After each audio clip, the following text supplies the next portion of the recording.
One is don't listen to other people. Don't listen to the negative people around you. Surround yourself with like-minded individuals, right? Your family, my family probably in their mind was trying to help, saying you're never going to be able to do that, right? And if I hang around people that are telling me that, I'm going to be the average of those people, right? Uh-huh. Surround yourself with people who are like-minded, that are entrepreneurial, that are ferocious in achieving their goals, and surround yourself with them and keep that mindset.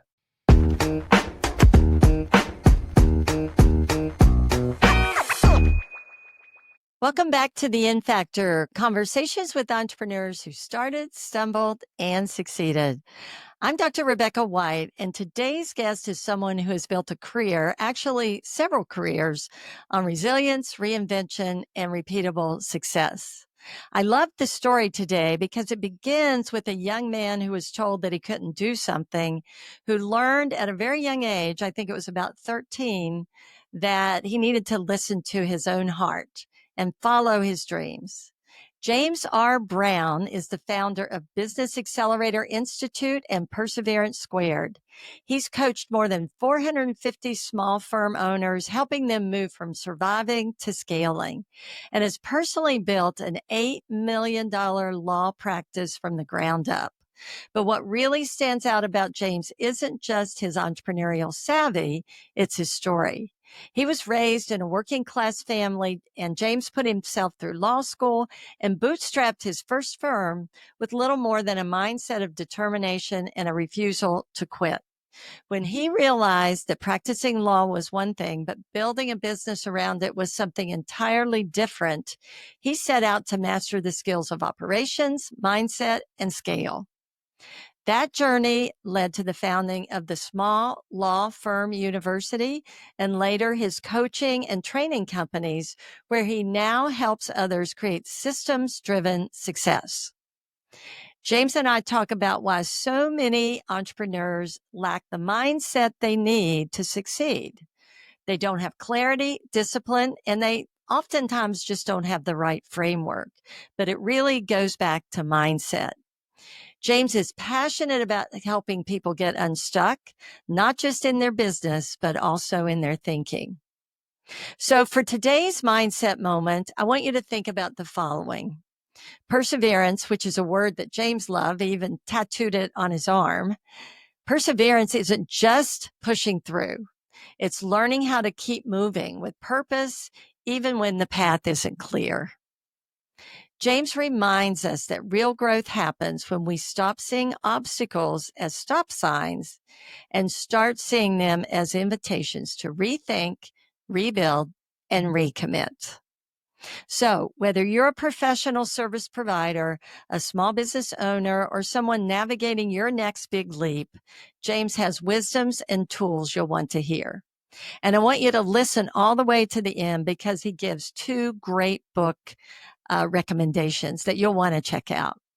So let's dive into my conversation with James Brown.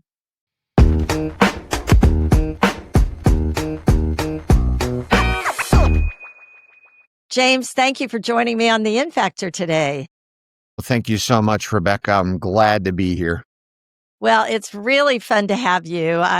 We were just talking a minute or two before we got started, and I think we're contemporaries. You graduating from law school about the same time I graduated, maybe a year before I graduated with my doctorate. So we've been both at this for quite some time. And as we talked about, we've had our share of struggles and stories. So I'm really excited to dig in and learn more and share that with our audience of practicing and aspiring entrepreneurs.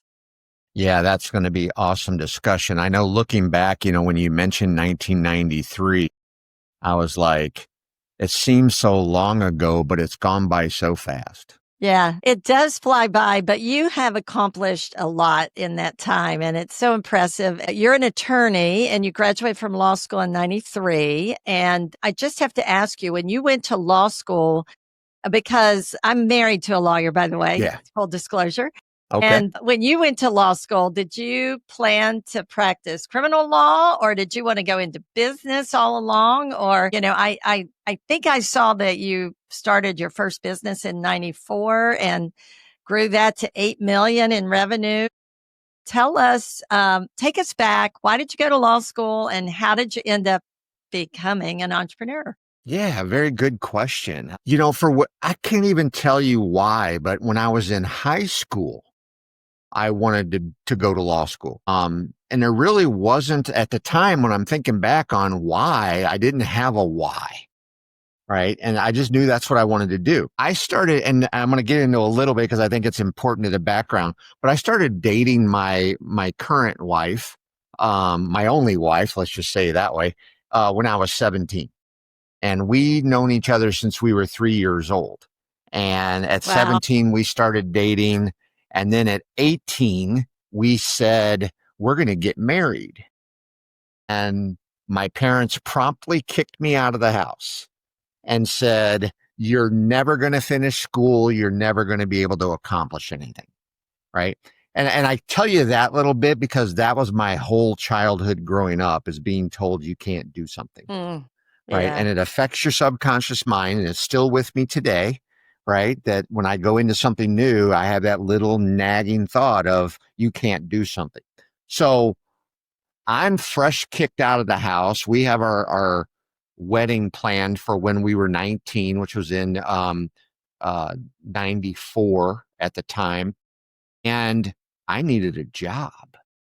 So I went to work at General Motors on the assembly line, and I worked there full time while we were married on the night shift. And I went to school during the day to get an undergraduate in business. Then I enrolled in law school. And at the time I had let's see, 88, 89, I had a 1 year old. So a 1 year old. And I remember when I went to the registrar's office with my wife and my son, the registrar said, you guys won't be married at the end of this. And I'm like, okay, great. Another instance of telling me I won't be able to do something.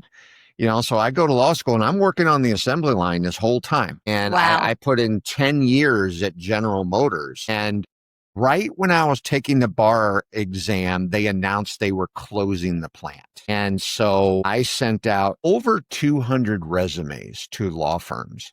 And I got zero response, nothing. And in hindsight, I wouldn't have hired me either. I had zero experience in law. And so it forced me to start my own business. And, one thing I learned real quick is they don't teach you in law school how to run a business. Yeah. But I Yeah. jumped in because I didn't have a choice. And at the time I started the business in 94, I had a 5 year old, a 2 year old, and a 1 year old. And so I'm like, I'm going in all naive. I chose at the time to do bankruptcy work. And part of that reason is I think working blue collar, my parents owned a blue collar type business. It failed and I saw them lose a lot of stuff. I saw a lot of bad things happen to good people at General Motors through really no fault of theirs. It was just layoffs constantly and losing their houses and garnishing and all of that stuff. So I decided, and as I looked at the credit industry, it was something that's really stacked against the average consumer. And so I said, I'm going to be that voice and I'm going to help people get out of debt, get a fresh start, and try to do this the right way. When I first started, I just looked at what everybody else was doing. I'm like, oh, look at all these bankrupt. And I was in St. Louis. So I looked at what everybody else was doing and I just copied it. Put my messages out there. It was a print ad at first. And I got maybe 2 clients a week, maybe. Wasn't much to write about. And I started studying. And so that was my first struggle, right? I'm struggling just to pay the bills, just to keep food on the table. I've got 1 child going into school age. The other 2 are going to need to go to daycare, all of that stuff. And I'm trying to just get by. But I didn't want to be satisfied with just getting by. So I'm struggling through all these things. How do I get more business in? If I listen to everybody in law school and colleagues and peers, you just hang your shingle out there and people will come. Yeah. Yeah, no. That might work if you have a large circle of influence for a Yeah. while, you'll get referrals, but then it dries up. Yeah. That so as I'm listening to you talk, I think the thing I keep hearing is you were challenged with this imposter syndrome in a way that had been instilled in your mind. And I know I've dealt with that as well. And I think a lot of people do, but you also worked really hard. So let me back up. You went to law Sure. school at night, right? Yes.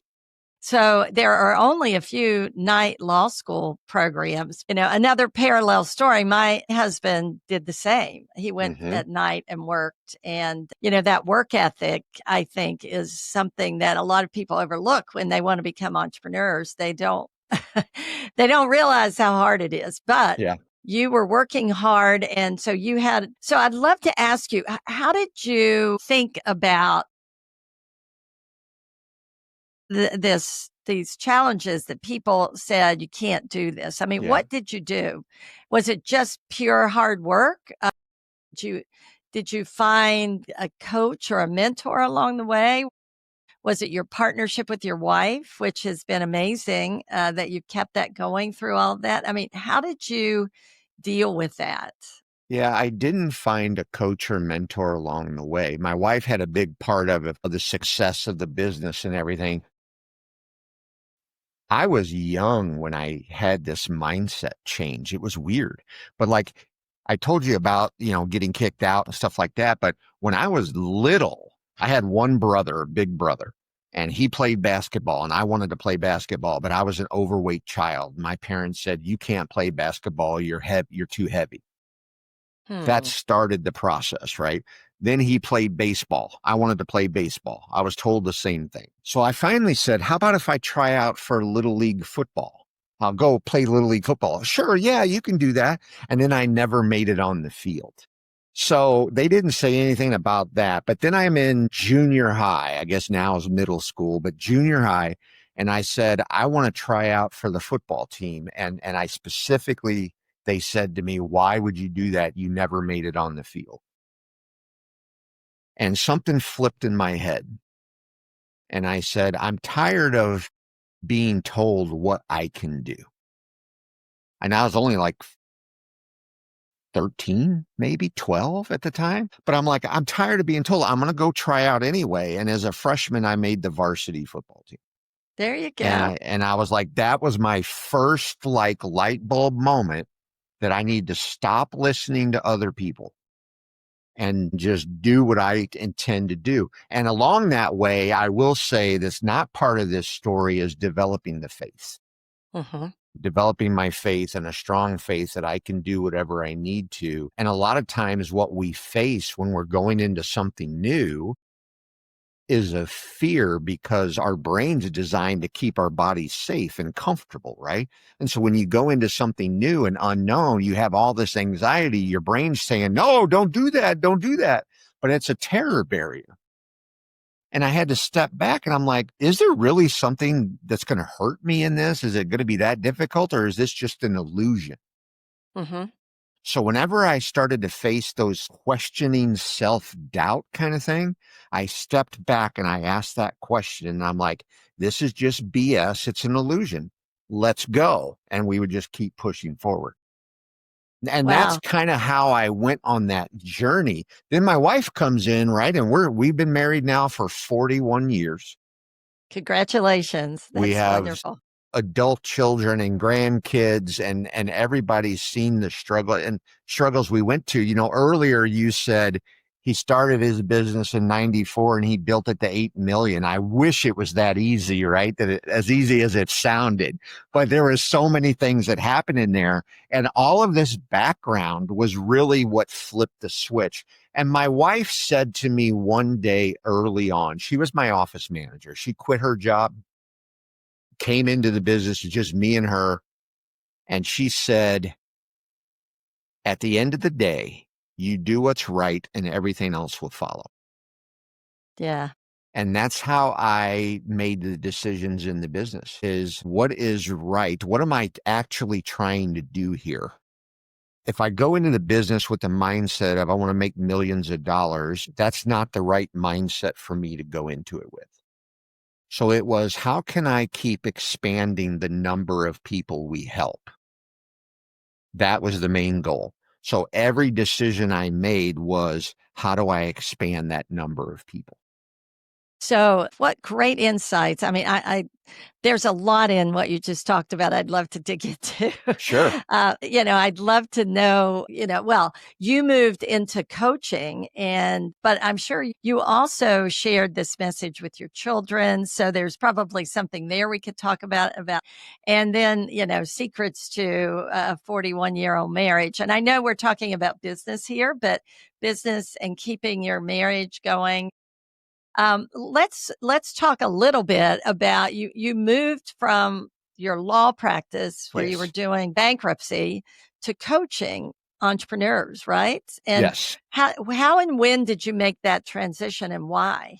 Yeah. So when I started the law practice, I didn't have any partners. It was just me. My wife was the office manager. She was my partner, if you will. But my kids were never interested in law school. And so what I learned along the way was that I had a true interest in starting, growing, and operating successful businesses, right? The law was just a vehicle to get me there. I also realized along the way that all businesses have the same 7 parts. It's just what we sell is different, right? I don't know what practice area your husband is in. I did bankruptcy work. He sold something different, right? Somebody else might sell CPA services, but the 7 parts of the business are the same. And when you really look at the business, it's a simple concept to build a very strong, profitable business. Nobody ever says it's going to be easy, but it's a simple concept, right? So for our So, listeners, what are the 7? You have to yeah. talk about that. So the first one is marketing. The second one is sales, and that's the one that's different because we sell different things. The third is the factory to produce what you sold. So most businesses, that's going to be your systems and procedures, right? On how it goes from the time they hire you to the time that you're done with that matter or you sold what you sold. You've got people is the fourth one that runs the systems, runs the factory. You have a physical plant, which is, it could be brick and mortar or now it can be virtual. Mhm. Right now, my physical plant is all virtual. Um, Then the sixth is money and metrics so that you have the data at your fingertips to operate the business. And the seventh part is you, the owner. The mindset shifts that you have to go through from being the owner of a startup business and where you're in hustle, market, sell mode to where you want to get to, where how do I think like the owner of a $2 million business? Mhm. And all of the mindset stops along the way that's going to prevent you from getting there. So part of my work with business owners now is we're constantly addressing all 7 parts of their business. And the one I find the most where they struggle the most and they won't make progress is the you part, Is the that right? mindset. Yes. Yeah. Now that's been my passion too, because that's what I've seen is that's the thing that holds you back. That's the Yes. thing that sends you down the path that won't work and keeps you Yeah. on a path that's not working. You know, So and go ahead. along the lines of I wanted to help more people. Like I said, I was doing 2 or 3 clients a week, and then I started studying human behavior and specifically human buying behavior. What makes people take action? Based on what I learned, I changed my marketing message. Did something totally different than what everybody else was doing. The first week I ran that message, we signed 68 new clients. The second And week tell was us 72. The third week was 63. And I'm like, oh my gosh, my factory, I haven't even built it out yet. Right.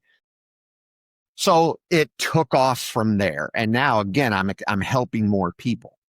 Once I so got the I systems and procedures in place, then it was, let me expand to Detroit, Michigan. I can help more yeah. people. Then Kansas City, I can help more people. Then Miami, I can help more people. And honest, to answer your question, I was coming up on 20 years in the business and I'm like, I really couldn't care less if I practice law. I want to help other business owners expand the number of people they help. And so since 2018, I've helped over 450 business owners That's amazing. That's expand their amazing. business. So that's really amazing. So you built your legal practice on business principles, which is Yes. probably rare because Yeah. I know a lot of lawyers and I know a lot of, and I found it really interesting that you also started a small law firm university Yes. and you've created courses. So you became an educator, which I love. And tell us about this journey. So you built your law practice, then you transitioned into coaching in, I think, 2014. I read you said Yes. 20 years. And so tell us a little bit about, you said the one thing that tends to hold people back more is the mindset. So what is your coaching like? All these entrepreneurs that you've worked with, how have you helped them? What are some of the things that you do so that our listeners can get an idea Yeah. from what you've done? So 2014, here's what I made the decision was that I don't want to be in the active practice of law past the age of 50. So 2014, I sold the firm and I was 49 at the time. Hmm. And so I kind of started just doing some consulting locally. I got what I wanted for the business and it's sitting there if I needed it, but I wanted to do some local consulting that was hit or miss, hit or miss. And then I ran across a job ad for a company called How to Manage a Small Law Firm. And they were based out of Miami. And I'm like, let me look. And what they provide is fractional C-suite services. Hmm. So I joined How to Manage in 2018 as a fractional CEO. And that's where I really, really learned how to do effective coaching, right? And working with them to make sure they have a business plan and the business plan addresses all 7 parts. They've got a marketing plan that's aligned with the business plan, and they have a budget, a 12-month forward-looking budget that aligns with those two. And then we're working to make sure they implement and execute the things to make that business plan come to life. Right. So I learned that. Because of my law firm, I was very, very good at marketing, which most lawyers aren't. We're great technicians, but we're not great entrepreneurs. Yeah. You know, You know, so go ahead. I'm sorry. That's okay. One of the things that I love about that, and I'd like to point out about what you did, is you worked part time or you tested. I don't know if it was part time, maybe it was full time, but you tested out a model and learned by working through another a business that was already in place. Yes. I think that, I work with a lot of founders and they haven't done the research, so to speak. So you did your research and you had sort of a minimum viable product for what you would then develop yourself. And I think that's worth pointing out to the listeners because that's a really powerful way to learn. I think it's a great point. And I spent 5 years at How to Manage a Small Law Firm. It's a great company. They do very well for lots of law firms. Um, in 2023, about 2020, when I was still working for them, they asked me to start up their small law firm university. Okay. And so what they made the decision of is they can only help so many people one-on-one because they couldn't find qualified coaches. Well, a small law firm university was designed to be a one-to-many type thing and delivering online courses and group calls and things like that. So I got that to about $2 million a year within a year's time. Then they asked me to launch their chief marketing officer program. And so I ran that department. And then I decided in 2023, which was a hard decision, that I was going to leave and go on my own. I was making over 300,000 a year at How to Manage. And when I left, I remember calling my wife because I was heading to the airport in Jacksonville, Florida. And I was like, well, I no longer work at How to Manage. And it was just quiet on the other end. And then she said, what are we going to do? I said, well, by my calculations, I need to get 7 clients in order to replace my income. And so I went home and I posted a thing on Facebook that I left how to manage. And in 9 days, I replaced my income. Yeah. And Right. that's when you launched Persevered Squared and the Yes. Business Accelerator Institute. Now, what did those do? And so Perseverance Squared came from that history I talked to you about. In Yeah, fact, it's tattooed on my arm right here. I see it. I Is see it. perseverance, and it was I'm gonna double down on this, and I'm gonna build a successful business. And so it was the one-on-one coaching business. So I got 9 clients in the first 9 days. I ended up with no more. I don't want no more than 20. Filled that out within about 4 months. So Perseverance Squared in our first year of business did just shy of $1 million. And so now I have a wait list for me for the one-on-one. And I'm like, well, how do I reach more people? Right. So now we have brought up a new vertical, which is Business Accelerator Institute. And that's going to be a online educational. There's going to be, think of a Harvard Business School where there's level 100, 200, 300, 400. And at each level, there's going to be 4-week courses on all 7 parts of the business. And you kick off the academy with a 5-week how to build your business plan course. There's going to be access to, there's group calls, there's mastermind meetings. We meet 4 times a year. I do trainings on Wednesday afternoons for copywriting, intake, sales, and mindset. So every first Wednesday, second, third, and fourth Wednesday, it's a different topic. And so my goal with all of this is to stick to the basics and try to help more people. So, have the entrepreneurs that you've worked with, have they mostly been lawyers, or do you and is that who you continue to work with, or do you work with other kinds of businesses and Yeah, most of founders? them had been lawyers, have been. I have worked with other professionals like owner of a marketing agency, a landscaping business.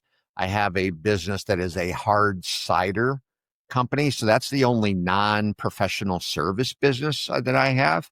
But they're a $12 million distribution and sales for liquor.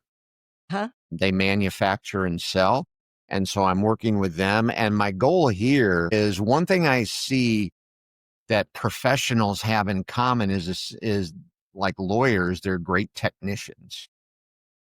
We're taught to be great technicians, and then we decide to jump into business. And we're usually not very good managers, and we're not very good entrepreneurs or rainmakers.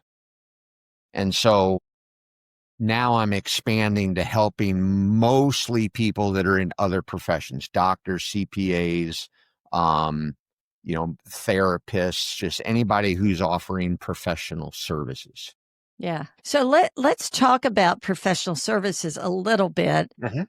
What do you think are some of the biggest, um one of the things about professional services, as you pointed out, is you've got highly skilled people that understand the product that they're offering. We'll call it that, but they don't understand business. What are some of the unique aspects of running and building a professional services business that might make it a little bit more challenging, or at least different than running a different kind of business? And what would be some of the if somebody's listening that is interested in starting a professional services business, which quite frankly has some pretty low barriers to entry once Sure. you've gotten your training. Like you said earlier, you hang up your shingle and you go to work. So, what are some of the things that somebody that's in that position needs to be thinking about? Where do they put their time and their focus? And one thing, how do they balance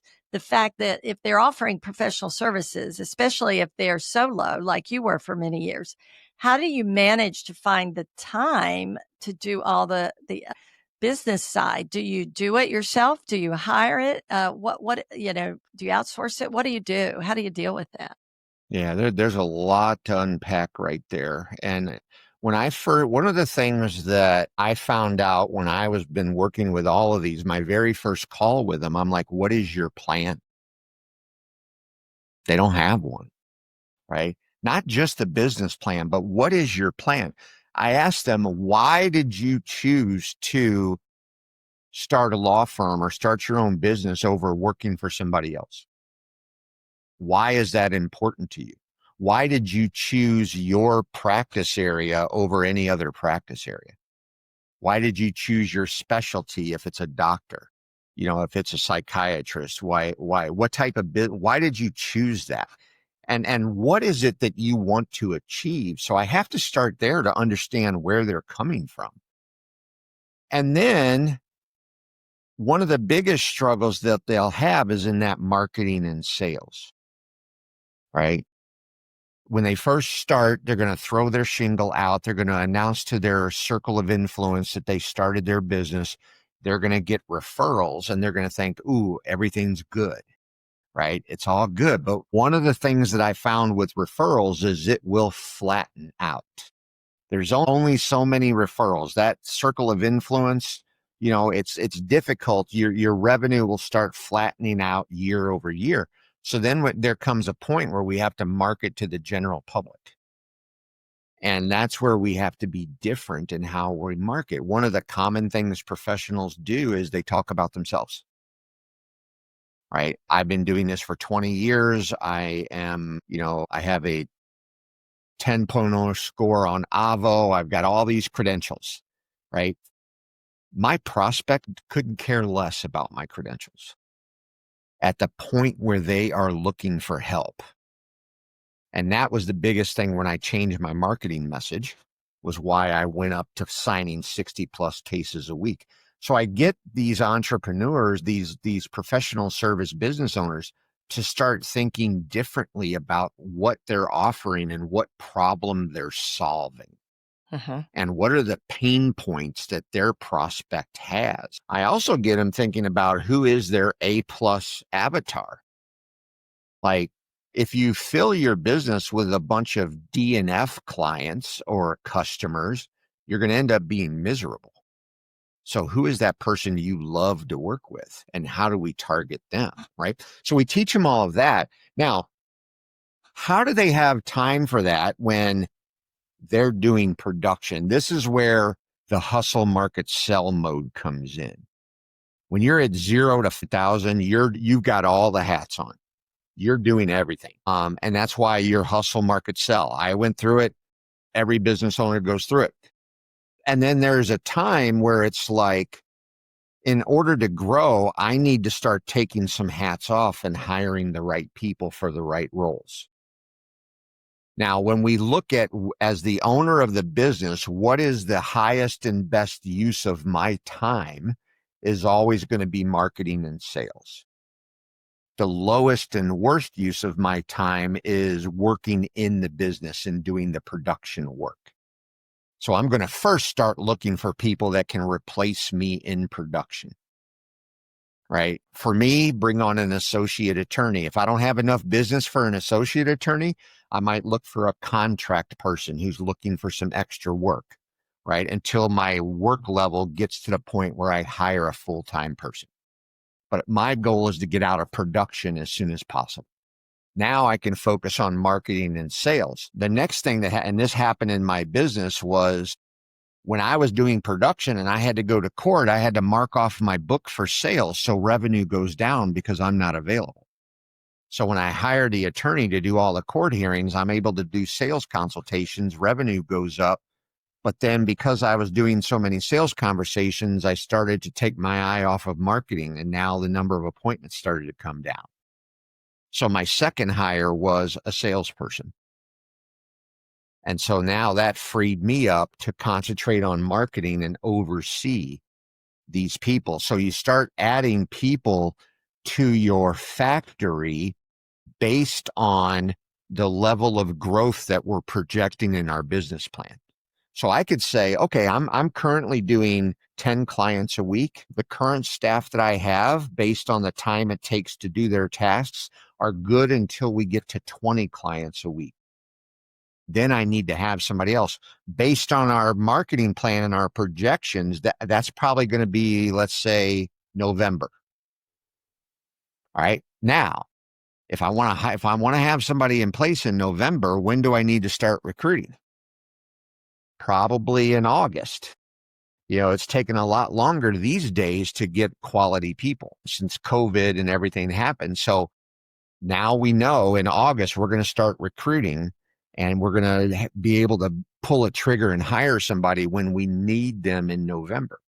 And Yeah. so it's just a different way to think about the business. But one of the biggest things is get you out of hustle, market, sell mode. When you start to cross the 500,000 to 750,000 level, you're developing your team to get you out of that So, part.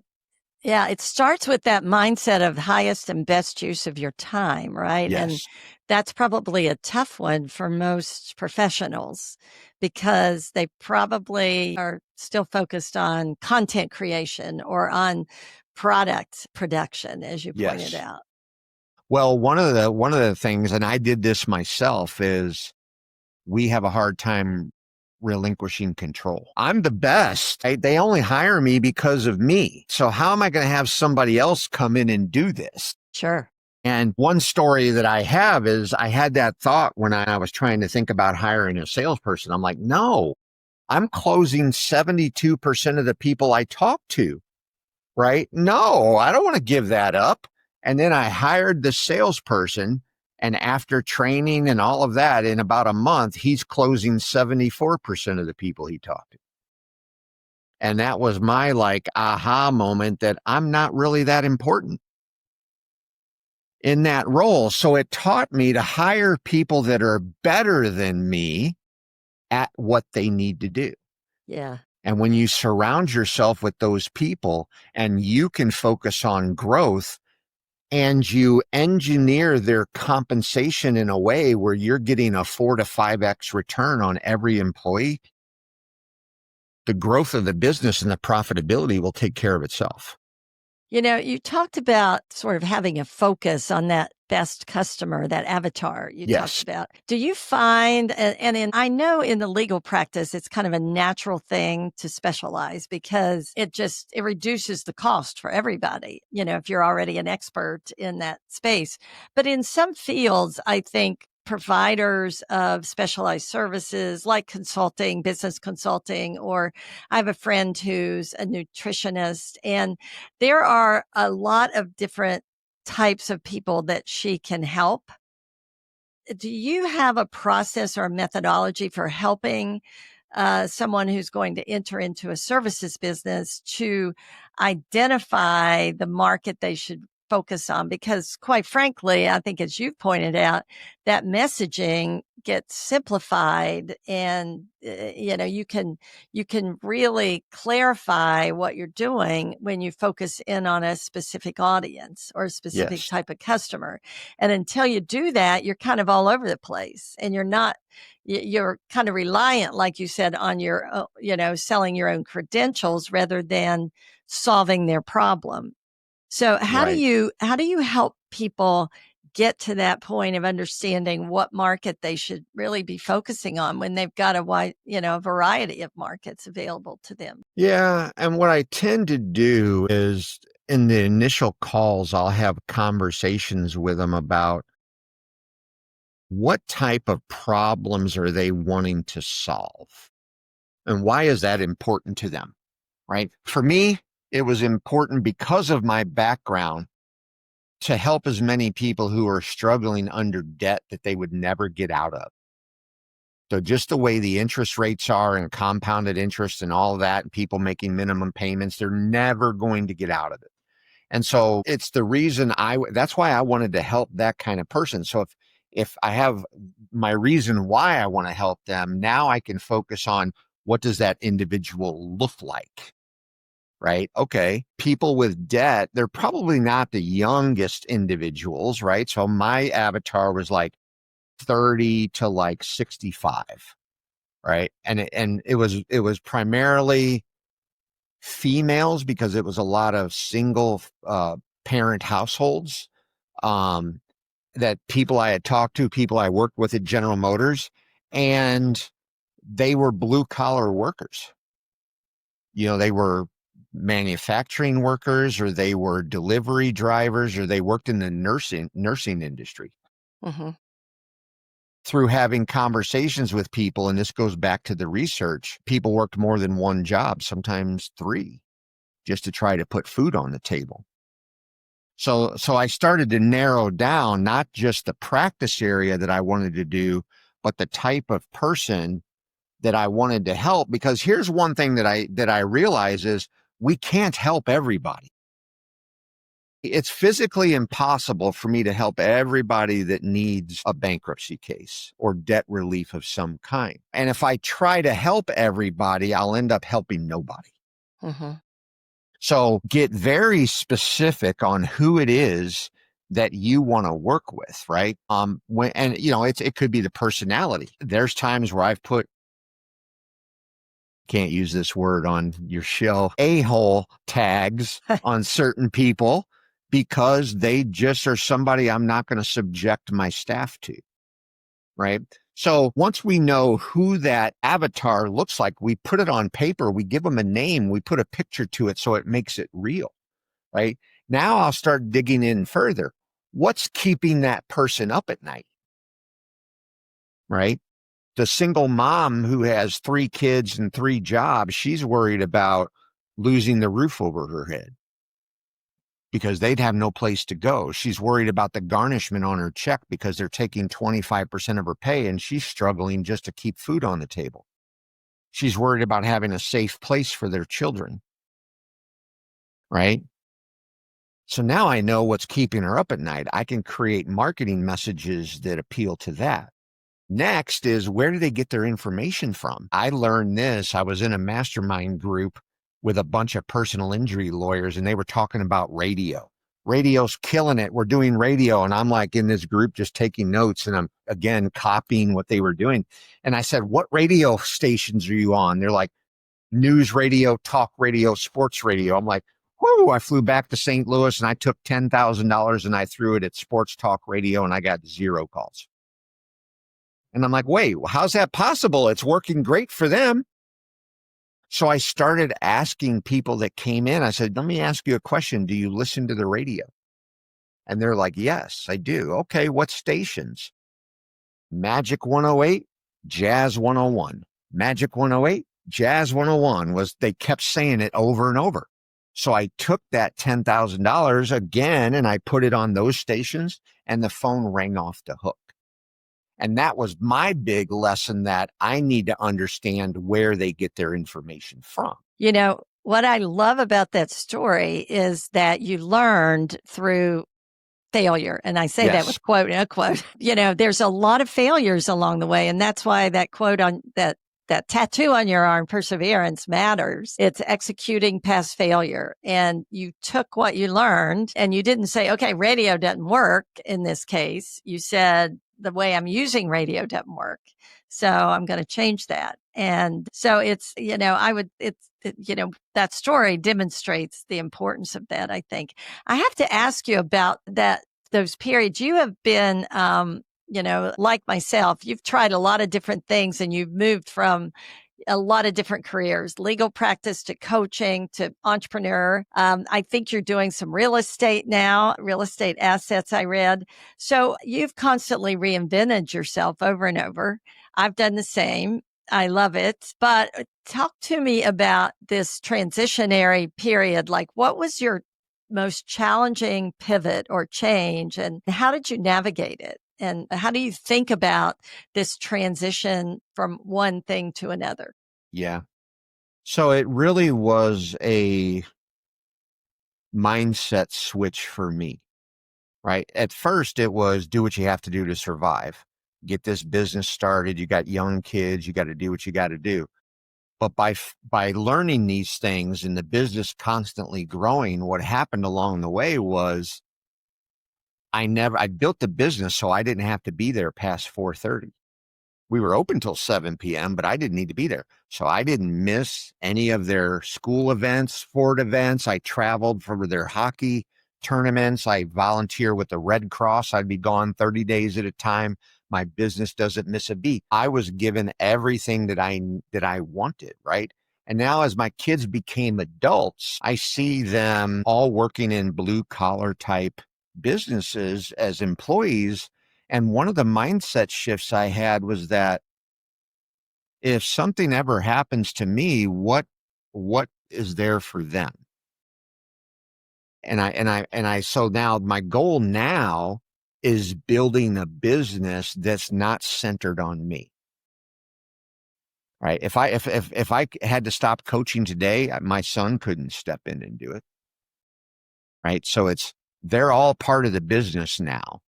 My Okay. daughter is my executive assistant. My oldest son is my techie IT, and he's our operations manager. My daughter-in-law is my social media person, and she sets up these podcasts for me and does all of that stuff. And so my goal eventually is to build a business, and in fact, $100 million business under the Brown Family Trust that will build generational wealth and a business that their kids can take over so that they can experience the same thing I had, where I'm there for every event. They still talk about that to this day. And now when I see them teaching their kids the same values and the same thing, it's all made it worth it, because I Mhm. didn't sacrifice my personal life to build a successful business. And that's one of the things. It's called the myth, right? The doctrine of sacrifice, that you got to work 24/7 and you'll never see your family in order to have a successful business. That's a bunch of BS, right? I'm going to build a business that happens whether I'm there or not. And if I get deployed for a hurricane and I have no cell signal for 30 days and I'm out in the field, my business and the systems and the factory and the people, it has to run without me, just like a McDonald's does. Right. And so my focus, because of everything is centered around me, I wanted to build something for them that they can take over and then keep it going so building that 100-year business. Yeah. Yeah. And that I love, that's a great lead in to, I was going to ask you, because I really am, I love your story and the role that family has played, because family is very important to Yes. me. But I wanted to ask you, and you sort of answered that already, about how you navigated all of this change and transitioning from business to business, with your family. And let you talked about your children. Let's talk about, what do you do if you're building a company with your spouse, or how do you approach building a company and keeping your marriage and your partnership strong? How did you think about that? The same way as your children? You didn't miss anything, or Yes, absolutely. yeah. So like when we first started the law firm, the doctrine of sacrifice amongst lawyers was, you got to be available on the phone 24/7. You got to be available on the weekends for your client to text you or whatever. You got to work late hours, and it's for the sacrifice of serving the other people. And I'm like, I don't accept that. I don't accept that. So for when it was just me and her from the very beginning, we said we are not going to work past 4:30. We're going to be at dinner every night. And then I built a business around that simple thought process. Was I open till 7? Yes. Why? Because most of my prospective new clients came in after work. Hmm. So we were super busy between 4:30 and 7. That's why eventually I had 2 salespeople. I had an intake front desk person that worked 11 to 7. I had another one that worked 9 to 4. Right. So we structured the office in the factory so that business hours are covered, but I didn't have to be there. And I could go on those trips with my wife, and she's involved in all of that. She was my COO for the business, and she's my COO now. I treat her as a principal in the business, and we make decisions together. And it's I love always that. been that way. At one point she tried to quit on me um, in the law firm. And then I was like, she wanted to spend time with the kids and be stay-at-home mom. And I'm like, okay, we can do that. and I hired somebody else to be the office manager. Oh no, no. My wife knows what I'm thinking before I'm thinking it. And, she would handle 95% of the crap before I would even know it was happening. Right. And that lasted about 3 months, and then she came back. Yeah. And so I would not have anybody else other than her be that person for me. Yeah, that's a beautiful thing, and the trust that's there, and the taking the journey together, and it's really a beautiful story. James, you've had a phenomenal career, and I know you're just getting started. I can tell you're going to be doing this for a while. I love how you're bringing your family in and teaching that mindset, really, by including them in everything that you do. I relate to that and love it so much. I want to ask you if to the listener out there, if they had time, they're busy people, if they had time to read one book or look at one resource, do you have something that you would recommend to them as a starting point? I know they can check out your practice as well, but is there a book or a resource or something that maybe has inspired you or you think might help them as they're thinking about their own journey? Yeah, there's a couple of books that I found. I mean, there's so many books that I have read. For a long time, I didn't read books because you're so reading for law school and you're studying statutes and all that, that I didn't want to look at another book. I get it. So but I started picking up self-help books. And one of the most important ones for me was Think and Grow Rich by Napoleon Hill. The classic, yes.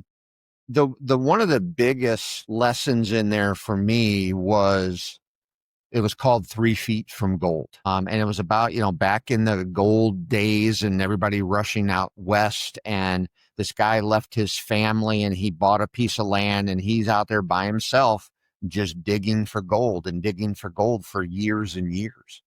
And he was never finding gold. And he finally quit and said, I'm done. I'm going to sell this. And he sold it for pennies on the dollar. And he went back home, and the person that bought it from him literally discovered the largest gold vein in history at the time. And it was only 3 feet away. Yeah. Right. And that stuck in my head as, don't ever give up.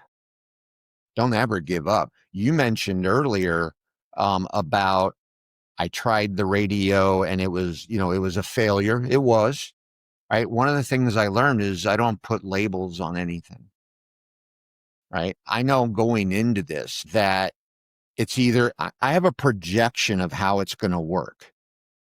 It's either going to be that projection, it's going to work out better than that projection, or it's not going to work out like I projected.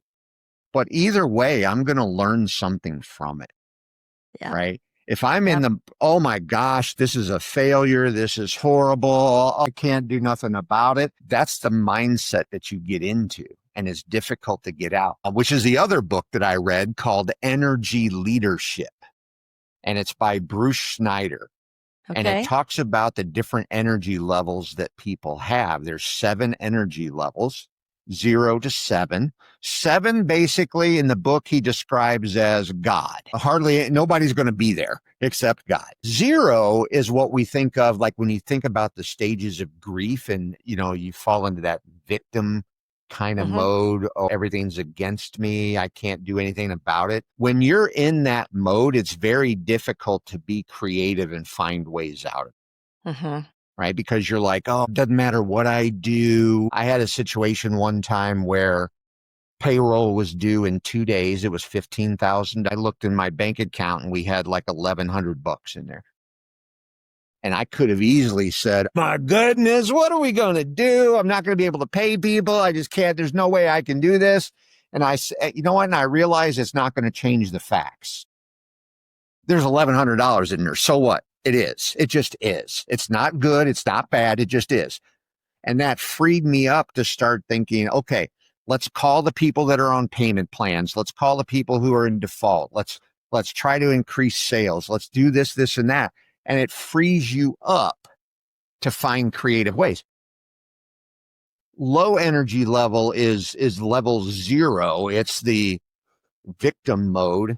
It's one of the reasons why every time I get on a call with a client, the very first question I ask them is, how's it going today?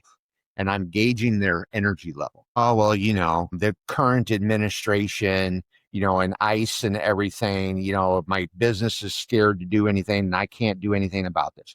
Right away, I know exactly where they are. And I know that that call is not going to be productive if I don't get them out of that mode.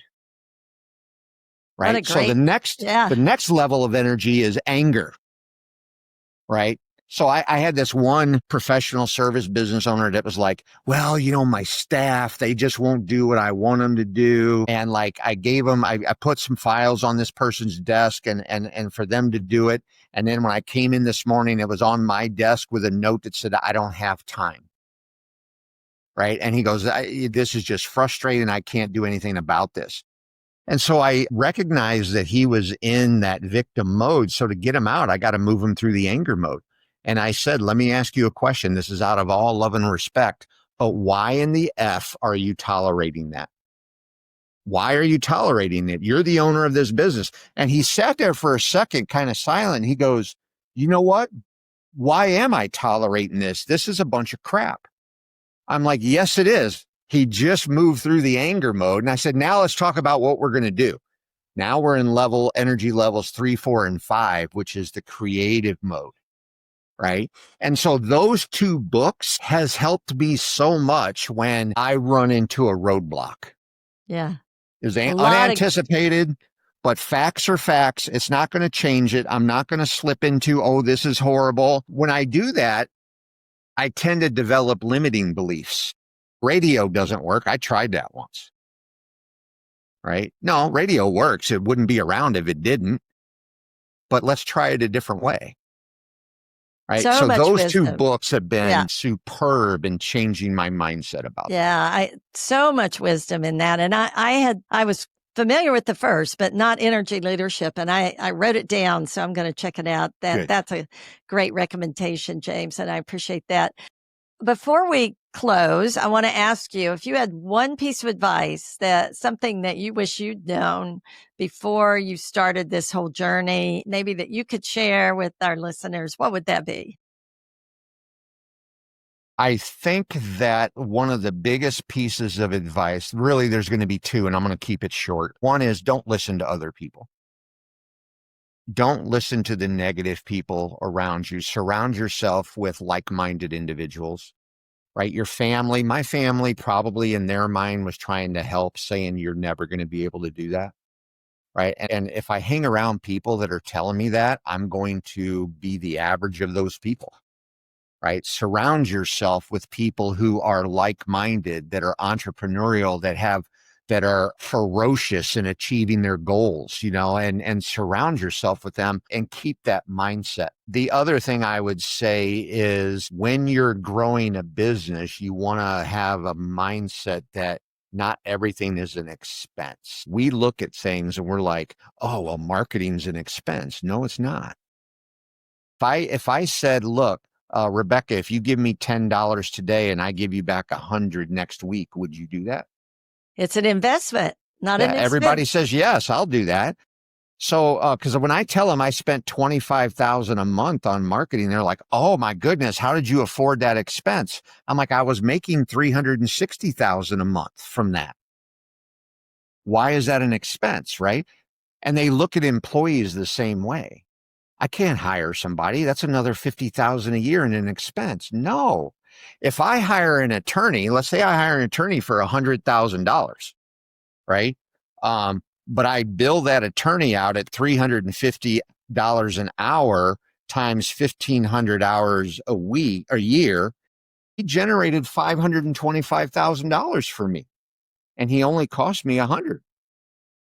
Why wouldn't I do that all day long? Yeah. Right. So that's another, if I would know then what I know now, I would have changed my mindset much sooner and surrounded my people with people that are better at doing what they do than I am. And I would have grown faster. Yeah. That's great, great advice. And I love that thinking of it as an investment as opposed to an expense and looking at it from what it's going to bring back to you. James, this has been phenomenal. I think you and I could talk for hours Oh, more. yeah.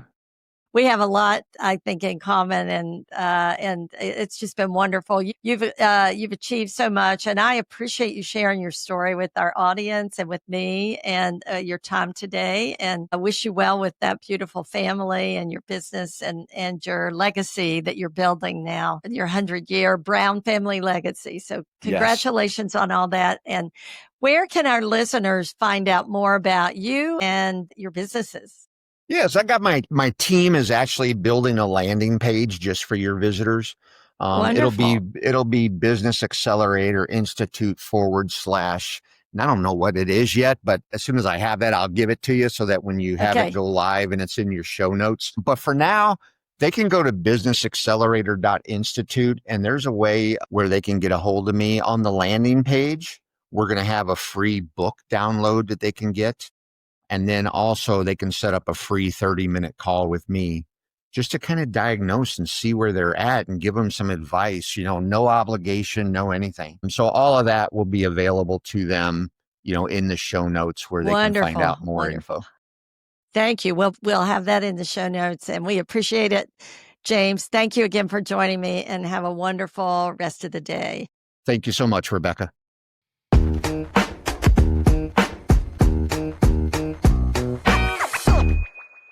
Thank you for joining this episode of The In Factor.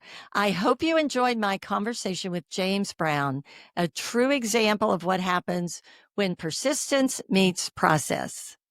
If this episode resonated with you and you're ready to take the next steps in your entrepreneurial journey, then go on over to my website, Dr. Rebecca White, that's drrebeccawhite.com, and check out the books and tools there that are designed to help you shift your mindset and build meaningful momentum.